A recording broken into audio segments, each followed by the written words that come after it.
Сегодня 24 февраля, третья годовщина войны.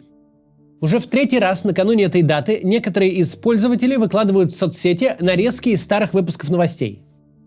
Телеведущие гостелеканалов и официальные лица Сергей Лавров, Мария Захарова, Дмитрий Песков, да и сам Владимир Путин – все они в январе и феврале 22 года картинно вздыхали и закатывали глаза, когда речь заходила о потенциальном вторжении российской армии в Украину.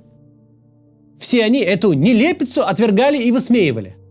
Называли антироссийской страшилкой и развесистой клюквой. Как так? Не напали. Уже, смотрите, украинские олигархи уже разъехались. Уже, может быть, кто-то кредит взял, думая, что отдавать не надо будет. И войны не состоялось. Как так?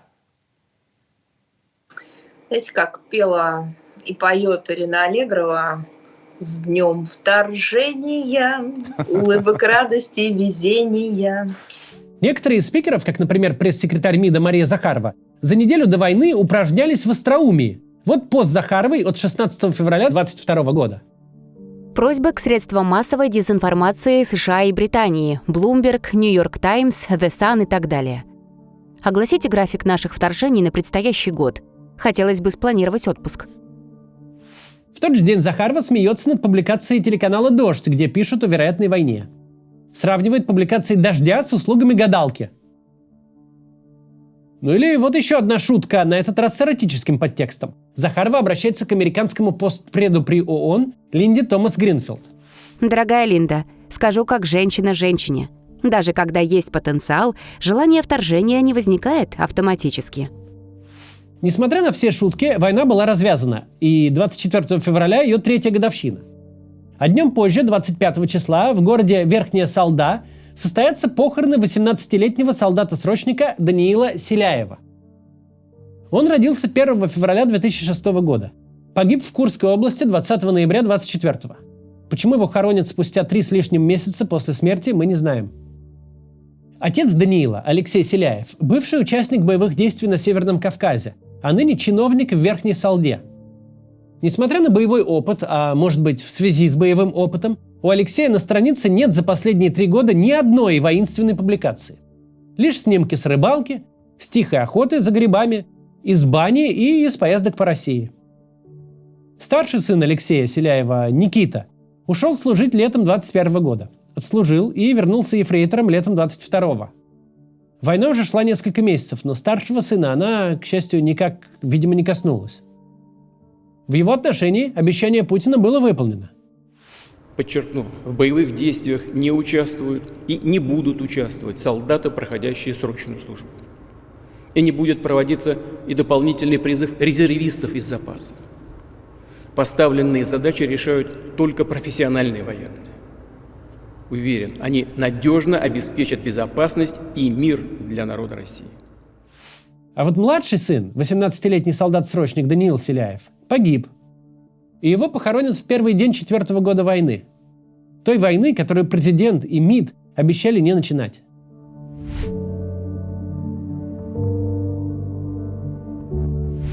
В сегодняшнем видео я впервые за время работы канала нарушу правила, которого придерживался последние 3 года. Включу в выпуск фрагмент интервью пленного российского солдата.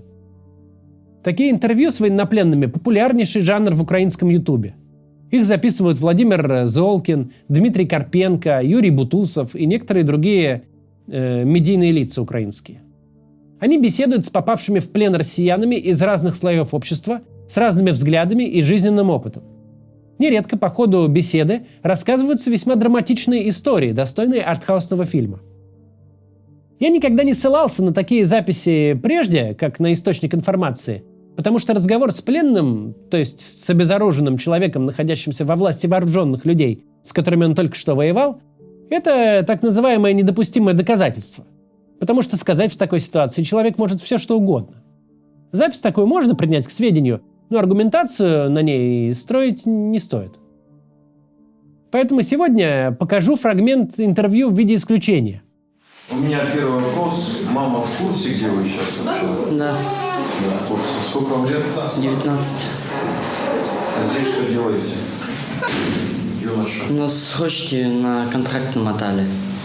Сказали, В смысле намотали? ну, сказали, типа, на войну не поедешь, подписывайся, типа, будет хорошо, мы тебя не отправим. Взрослые дядьки обдурили. Да. Цього юнака, якому на вигляд не більше 16, звати Сергій, певнить, в його частині в Амурській області в офіцерів є план щодо схилення строковиків до контракту. Там 2 человека надо в день, ну, чтобы подписали контракт молодые. Если они, честно, это не сделают, то отправят их, а им это неохота. И как бы казаться самыми лучшими. То, что вот у нас контракты подписывают, много людей. Первого часа мы заезжали в лесополку. Со мной было 5 таких. Где они все? Погибли. Далее следует весьма неприятный рассказ о том, как Сергей 8 дней выживал под завалами и как в 19 лет потерял пальцы на ногах. Российские власти признали как факт: до 18-19-летних российских срочников обманом, подлогом и принуждением превращают в контрактников. Мы уже освещали случай с молодым сахалинцем Никитой Молочковским. Уже после смерти парня на передовой Институт судебных экспертиз и криминалистики признал его подпись на контракте поддельной. Институт этот – негосударственная организация, аккредитованная Минюстом России. В середине февраля этого года уже государственные органы в лице военной прокуратуры в Челябинской области признали сразу 13 контрактов с солдатами-срочниками сфальсифицированными. Прокуратура потребовала от воинских частей эти документы аннулировать, чего командиры пока так и не сделали. Предположительно потому, что им спущен план по набору контрактников из числа срочников. План этот должен быть выполнен. В настоящий момент именно Челябинская область чаще всего попадает в оппозиционные СМИ в связи с переводом срочно служащих в контрактники. Практика эта массовая, ее жертвами стали по меньшей мере десятки юношей. Применяют полный арсенал методов – психологическое и физическое давление, обман, подлог документов, вплоть до липовых подписей. Еще раз напомню, речь о вчерашних школьниках, которых родители пустили отслужить 1 год в армию и ждут их возвращения. Ни о каких контрактах, которые сейчас являются нерасторгаемыми и бессрочными, речи не шло. Но что самое поразительное, в начале февраля этого года состоялись похороны сразу 5 срочников, призванных служить в Чебаркуле, но в итоге погибших в Белгородской области безо всякого контракта. Они подпись не ставили, за них никто не расписывался, даже никакого подлога документов не было. Их так в статусе срочно служащих и убили.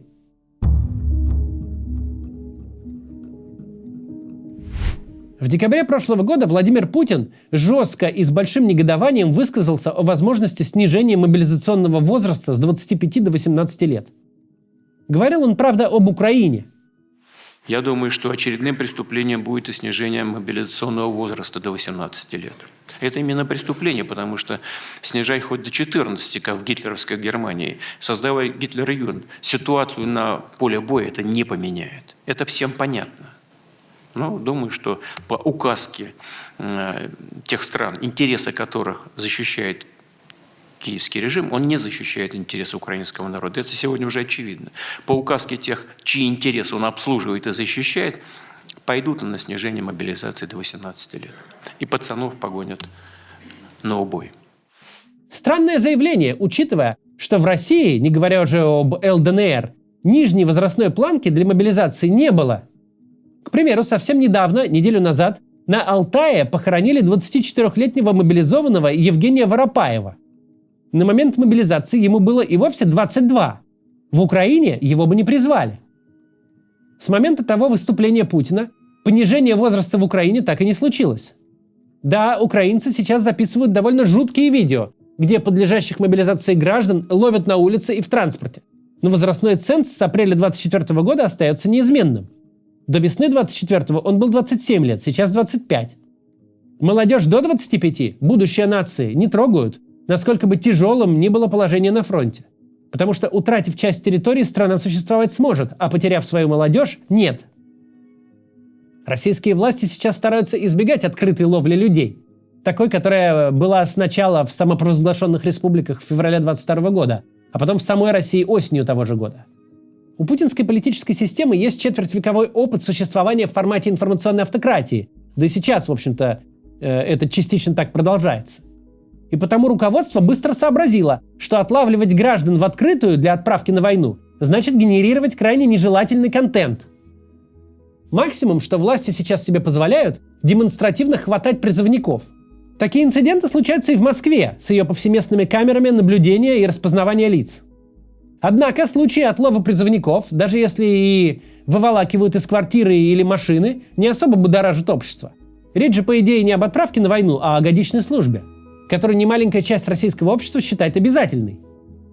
В начале ролика мы как раз привели пример чиновника из Верхней Салды, который ни единым своим постом не намекнул, что он сторонник войны, но фотографии сыновей, проходящих срочку, публиковал с нескрываемой гордостью. Судя по всему, он и в страшном сне не мог себе представить, что его младший 18-летний сын окажется на фронте и там погибнет. В комментариях к моим роликам время от времени появляются вопросы, когда же я начну рассказывать о так называемой бусификации. Мне и в личку об этом пишут мои украинские зрители. Бусификация – это украинское понятие. Так граждане называют случаи, когда подлежащих мобилизации мужчин ловят на улице и заталкивают в бусик, то есть в микроавтобус. Но что тут мне рассказывать? Могу только констатировать как факт. Такая практика в Украине есть. Но мне, как российскому гражданину, желающему заниматься политикой не в Украине, а в своей стране, важнее обратить внимание на ту скрытую бусификацию, которая происходит в России. Она, в отличие от украинской, обществу не особо видна, ведь происходит за заборами воинских частей и по отношению к тем, кто уже и так находится в армии. Принуждение срочников к подписанию контрактов, обман, когда им под видом чего-то иного подсовывают контракт, подлог, когда за юношей расписываются их командиры, и отправка на войну без какой-либо даже Филькиной грамоты. Все это, несмотря на незаметность, одна из самых страшных практик путинизма. Никакие украинские нацисты и наркоманы, как говорят в пропаганде, так со своими детьми не обошлись. А у самозванных освободителей и денацификаторов, у главных родителей за приумножение русского народа, при обращении с русскими же детьми никаких тормозов нет. Вернее, тормоз только один. Не создать плохой контент. Не повторить ошибки осени 22-го. Не делать того, что нарушило бы общественное спокойствие. Подспудно же путинская система готова убивать каких угодно и сколько угодно российских граждан. И раз уж стали заканчиваться заключенные, власть легко переключается на другую категорию подневольных людей, на 18-летних солдат. В Телеграме есть небольшой, но, на мой взгляд, очень важный канал «Срочники на войне». На момент записи этого видео там опубликованы имена 425 срочников, оказавшихся на фронте. 149 имен названы с пометкой «Плен», и большинство из них уже обменяли.